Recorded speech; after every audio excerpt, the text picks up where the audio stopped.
High voltage সেমিফাইনালে বুধবার দিবাগত রাতে মুখোমুখি হচ্ছে মেসির আর্জেন্টিনা ও জুড বেলিংহামের ইংল্যান্ড।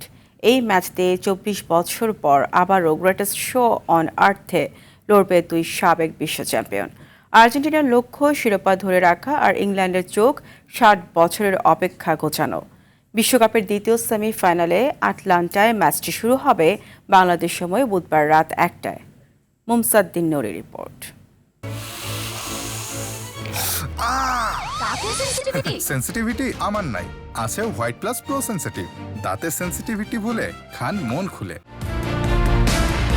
১৯৭৮ ও ১৯৮৬ সালে আর্জেন্টিনার দুটি বিশ্বকাপ জয়ের মাঝামাঝি সময়ে ফকল্যান্ড দ্বীপপুঞ্জ নিয়ে ইংল্যান্ড ও আর্জেন্টিনার মধ্যে একটি যুদ্ধ হয়েছিল। ৮৬ বিশ্বকাপে মারাদোনা তার বিখ্যাত হ্যান্ড অফ গড গোলটি ফকল্যান্ড যুদ্ধে নিহত আর্জেন্টাইনদের প্রতি উৎসর্গ করেন। এরপরই রাষ্ট্রযন্ত্রের রাজনীতি ছাপিয়ে দুদলের ফুটবল ম্যাচ হয়ে ওঠে গৌরব ও সম্মানের প্রতীক।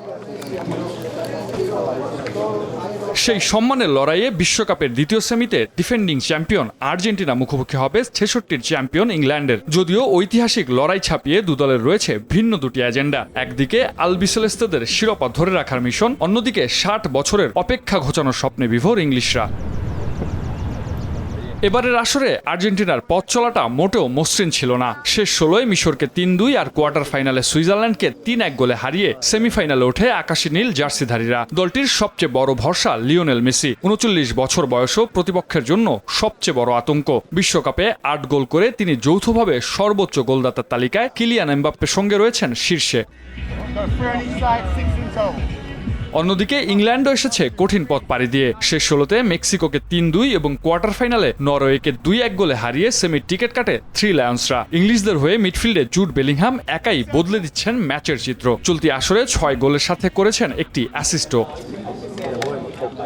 গুরুত্বপূর্ণ এই ম্যাচের আগে আর্জেন্টিনা শিবিরে নেই কার্ডজনিত কোনো সাসপেনশন এবং ইনজুরি শঙ্কা। অন্যদিকে হালকা ইনজুরি থাকলেও হাই ভোল্টেজ ম্যাচে শুরুর একাদশে মাঠে নামার জন্য পুরোপুরি প্রস্তুত ডেক্লান রাইস ও নিকো ওরাইলি।